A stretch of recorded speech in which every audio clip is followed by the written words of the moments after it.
Hello and welcome to PMCLounge.com. In this video, I wanted to share the other side of the story when it comes to PMP exam application audit. Now, we've talked about audits in the past as well, and I'll share some relevant videos in the description below so you can check that out if you want to know more about PMP exam application audit. But whenever your application is selected for an audit, you are asked to provide additional information to PMI, right? Information about the documents that you might have submitted or the educational qualification that you might have submitted, right? So documents proving those educational qualifications, documents or, write-ups that prove your work experience as well. In addition to that, PMI also asks you to provide certain point of contacts, right? References basically, who can go over your documents or your claimed work experience and sign off on it, verify it basically.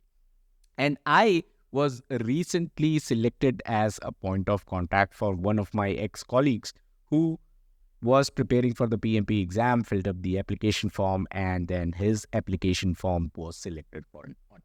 So in this video, I just wanted to show you the other side of the story, as in the person who you have selected as a reference, what do they see and what do they go through in order to approve your information that you have submitted to PMI as your work experience or even your educational qualifications. All right, so this is the email that I was referring to. It has essentially come in from DocuSign, and let me actually zoom in a bit so you can see it even more clearly. So this is PMP audit for the person mentioned, and it is essentially an email from DocuSign. As you can see, it says DSCNE4DocuSign.net. So this is not an email from PMI as such. This is an email from DocuSign. And this is a message from the person who has sent me the audit. Basically, the person who is selected for the audit and has essentially given me as a reference.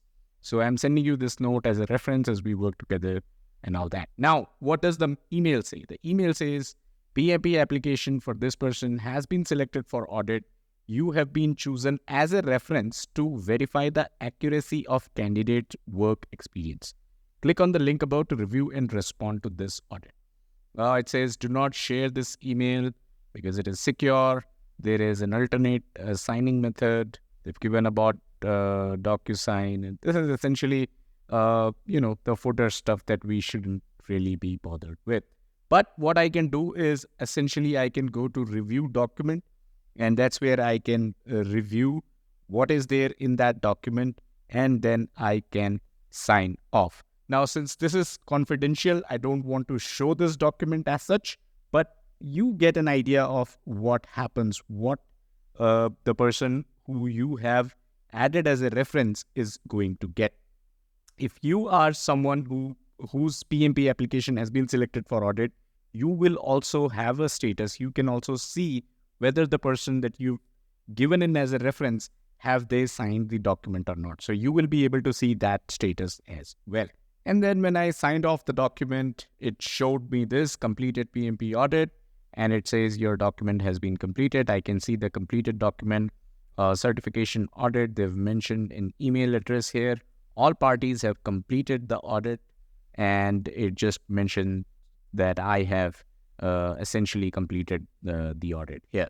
So I wish my ex-colleague the very best in finishing off the PMP certification. But this is the email that you can expect to get once you sign off for the person who has referred you. So that's all in this one. I thought it would be interesting to show you the other side of the story. Definitely subscribe. We are all about PMP. We are all about project management and other project management related certifications. I'll catch you guys in the next one. Bye-bye.